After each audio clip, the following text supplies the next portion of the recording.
வணக்கம். நீங்கள் இணைந்திருப்பது உதயன் டிஜிட்டல் வலையொலியின் பிரதான செய்திகளுடன்.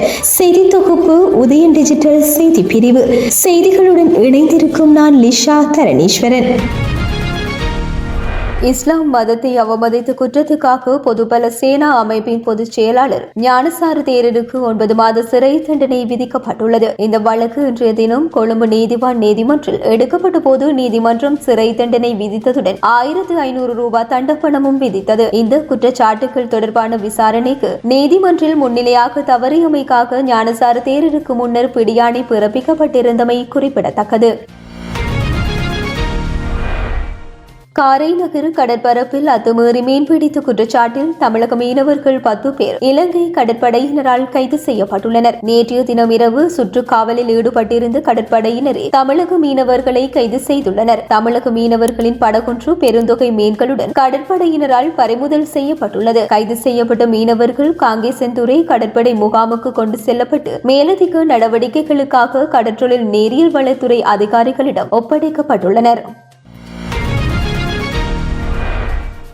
யாழ்ப்பாணம் பருத்தித்துறை வீதியில் வல்லை பகுதியில் நேற்றிரவு நடந்த விபத்தில் 21 வயது இளைஞர் உயிரிழந்துள்ளார். பருத்தித்துறை புற்றலையை சேர்ந்து விஜயகுமார் மணிகண்டன் என்ற இளைஞரே உயிரிழந்துள்ளார். இவர் பிரபல தவில் வித்துவான் விஜயகுமாரின் மகன் ஆவார். மோட்டார் சைக்கிளில் பருத்தித்துறை நோக்கி பயணித்த இளைஞர் வீதியின் குறுக்கே வந்த மாட்டுடன் மோதி எதிரே வந்த முச்சக்கர வண்டியுடனும் மோதி விபத்துக்கு உள்ளாகியுள்ளார் என்று தெரிவிக்கப்படுகின்றது. இந்த விபத்து தொடர்பான மேலதிக விசாரணைகள் அச்சுவேலி போலீசாரால் முன்னெடுக்கப்படுகின்றது. பொது போக்குவரத்தில் இணைத்துக் கொள்ளப்பட வேண்டிய சாரதிகளின் வயதெல்லை 60 வயதாக மட்டுப்படுத்தப்பட்டிருக்க வேண்டும் என்று வெளியாகும் தகவல்கள் உண்மைக்கு புறம்பானது என்று போக்குவரத்து அமைச்சர் விமல் ரத்நாயக்க தெரிவித்துள்ளார். அதேவேளை தூய இலங்கை வேலை திட்டத்தின் கீழ் பஸ்கள் தொடர்பாக நடைமுறைப்படுத்தப்பட்டுள்ள சில நடவடிக்கைகளுக்கு எதிர்ப்பு தெரிவித்து தனியார் பஸ் உரிமையாளர்கள் ஆரம்பிக்கவிருந்த பணி புறக்கணிப்பு போராட்டம் கைவிடப்பட்டுள்ளது. பயணிகள் பாதுகாப்புக்கு அச்சுறுத்தல் ஏற்படும் வகையில் பொருத்தப்பட்டுள்ள தேவையற்ற பாகங்களை அகற்றுவதற்காக வழங்கப்பட்ட நிவாரண காலத்தை 3 மாத காலத்துக்கு நீடிக்க தீர்மானிக்கப்பட்டுள்ளதை அடுத்து பணி புறக்கணிப்பு போராட்டம் கைவிடப்பட்டுள்ளது. எதிர்வரும் வரவு செலவு திட்டத்தில் அரசு ஊழியர்களின் சம்பளத்தில் குறிப்பிடத்தக்க அதிகரிப்பு செய்யப்படும் என்று தொழில் பிரதி அமைச்சர் மகிந்த ஜெயசிங்க தெரிவித்துள்ளார். நாடாளுமன்ற உறுப்பினர் ரவி கருணாநாயக்க நேற்று நாடாளுமன்றில் எழுப்பிய கேள்விக்கு பதில் அளிக்கும் போதே பிரதி அமைச்சர் இவ்வாறு தெரிவித்தார். பொது ஊழியர்களின் சம்பளத்தை அதிகரிப்பதில் சர்வதேச நாணய நிதியத்துக்கு எந்த ஆட்சேபனையும் இல்லை என்றும் அவர் தெரிவித்துள்ளார். அதேவேளை 2025ஆம் ஆண்டு நிதியாண்டுக்கான அரசு செலவினங்கள் தொடர்பிலான நிதி ஒதுக்கீட்டு சட்டமூலம் இன்றைய தினம் நாடாளுமன்றில் சமர்ப்பிக்கப்பட்டது. பிரதமர் ஹரணி அமரசூரிய ஒதுக்கீட்டு சட்டமூலத்தை நாடாளுமன்றில் சமர்ப்பித்துள்ள நிலையில் சட்டமூலம் மீதான 2ஆம் வாசிப்பு பிப்ரவரி மாதம் 17ஆம் திகதி இடம்பெறும். 2ஆம் வாசிப்பு மீதான விவாதம் பிப்ரவரி மாதம் 18ஆம் திகதி முதல் 25ஆம் திகதி வரை நடைபெறவுள்ளதுடன் 2ஆம் வாசிப்பு வாக்கெடுப்பும் 25ஆம் திகதி இடம்பெறும். பிப்ரவரி மாதம் 27ஆம் திகதி முதல் மார்ச் மாதம் 21ஆம் திகதி வரை சட்டமூலம் மீதான குழுநிலை விவாதம் இடம்பெற்று 21ஆம் திகதி 3ஆம் வாசிப்புடன் சட்டமூலம் நிறைவேற்றப்படும். முல்லைத்தீவு கேப்பாப்பிலவு விமானப்படை தளத்தில் தங்க வைக்கப்பட்டிருந்த மியான்மர் அகதிகள் 2 உடல் நலக்குறைவு காரணமாக முல்லைத்தீவு மருத்துவமனையில் சேர்க்கப்பட்டுள்ளனர். படகில் கரையொதுங்கிய 115 மியான்மர் அகதிகள் முல்லைத்தீவு விமானப்படை தளத்தில் கடந்த 2 வாரங்களுக்கு மேலாக தங்க வைக்கப்பட்டுள்ளனர். அவர்களில் 2 இன்றைய தினம் காலை வயிற்றுவலி ஏற்பட்டுள்ள நிலையில் முல்லைத்தீவு மாவட்ட மருத்துவமனையில் சேர்க்கப்பட்டுள்ளனர். 33 வயதுடைய பெண் ஒருவரும் 12 வயதுடைய சிறுவன் ஒருவருமே மருத்துவமனையில் சேர்க்கப்பட்டுள்ளனர். அவர்கள் போலீஸ் பாதுகாப்புடன் சிகிச்சை அளிக்கப்படுகின்றமை குறிப்பிடத்தக்கது.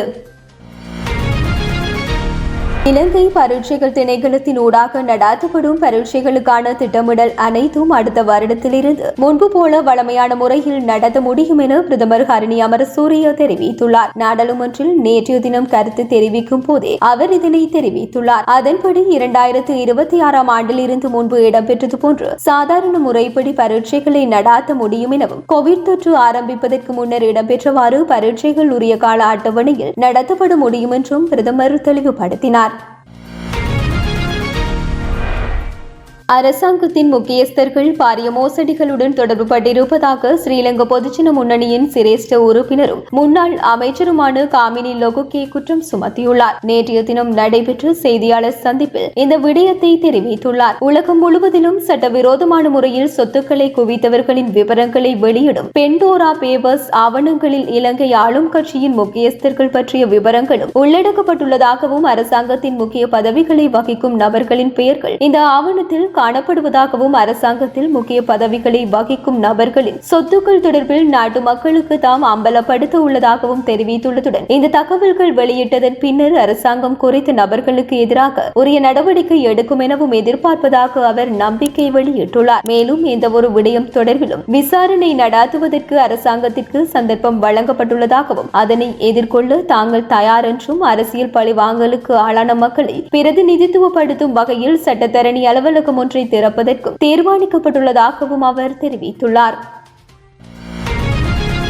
கிளீன் ஸ்ரீலங்கா திட்டம் என்று குறிப்பிட்டு பெரும் மோசடிகளும் குற்றங்களும் மறைக்கப்படுகின்றது எனவும் முறைமை மாற்றத்தில் மக்கள் இதனை எதிர்பார்க்கவில்லை என்றும் ஐக்கிய மக்கள் சக்தியின் நாடாளுமன்ற உறுப்பினர் கபீர் ஹாசிம் தெரிவித்துள்ளார். இறக்குமதி மற்றும் ஏற்றுமதி கட்டளை சட்டத்தின் கீழான ஒழுங்கு விதி, வெளிநாட்டு செலவாணி சட்டத்தின் கீழான கட்டளைகள் மீதான விவாதம் தொடர்பில் உரையாற்றுகையிலேயே அவர் மேற்கண்டவாறு தெரிவித்துள்ளார். இது தொடர்பில் மேலும் கருத்து தெரிவித்த அவர், இடம்பெற்று முடிந்த ஜனாதிபதி தேர்தலிலும் பொது தேர்தலிலும் முறைமை மாற்றம் பிரதான பேசு பொருளாக காணப்பட்டது. அனைத்து அரசியல் கட்சிகளும் முறைமை மாற்றம் பற்றி பேசின. சிறிது மாற்றத்தை தேசிய மக்கள் சக்திகளால் ஏற்படுத்த முடியும் என்று நம்பிக்கை கொண்டு மக்கள் ஜனாதிபதி அனுரகுமார திசாநாயக்க தலைமையிலான அரசாங்கத்தை தோற்றுவித்தார்கள். வாழ்க்கை செலவு குறைப்பு, நாணய நிதியத்துடனான செயற்திட்ட மறுசீரமைப்பு, ஊழல் மோசடி, சிறந்த அரசு நிர்வாகம் ஆகியவற்றை முன்னிலைப்படுத்தி மக்கள் ஆட்சி மாற்றத்தை ஏற்படுத்தினார்கள். அனுரகுமார திசாநாயக்க ஆட்சிக்கு வந்த 100 நாட்கள் நிறைவடைந்துள்ள நிலையில் மக்களின் எதிர்பார்ப்பு நிறைவேறியுள்ளது